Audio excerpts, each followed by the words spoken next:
Bolivia, it's a lower middle income country located in the heart of South America and has a population of around 10 million, has many attractive sightseeing in terms of tourism. We have El Lago Titicaca, we have Salar de Uyuni, we have many ecotourism areas as well. We have the Andes. I mean, Bolivia is a really rich in terms of the nature endowment in South America.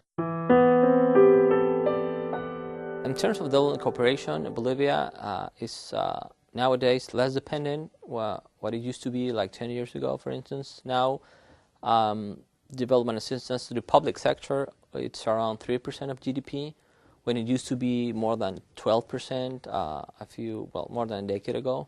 There are in Bolivia more than 24 of agencies, cooperation agencies, and including the bilateral and multilateral agencies. The dialogue with the cooperation has been increasing these past years.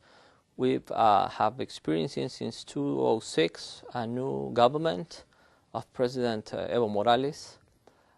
There has been many changes with that new administration, many challenges we're tackling, but the association we've reached with the corporation has been fruitful. I mean, they have been accompanying many processes, many changing processes. We have a new constitution in place. We have a new mandate. There are many challenges for Bolivia to implement our national development plan.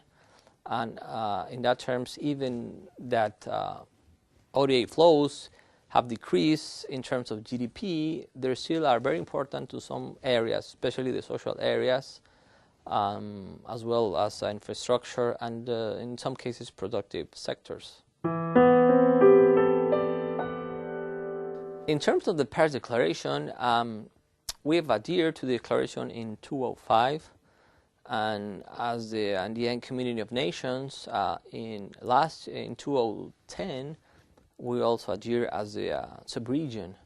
I would say that the Paris Declaration it's playing a bigger role in terms of the relationship between donors and the government.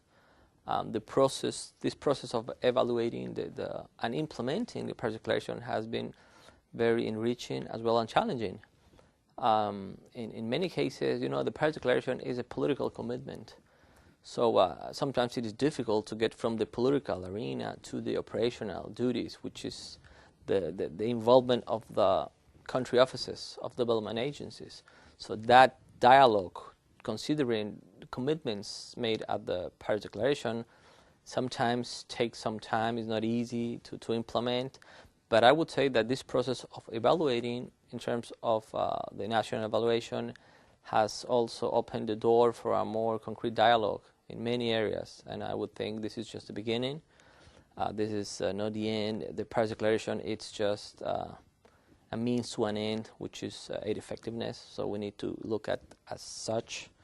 And I would say I'm very optimistic of the future in terms of the agenda for aid effectiveness, and I think the dialogue, the door that has been opened, will have very fruitful results for our development of Bolivia.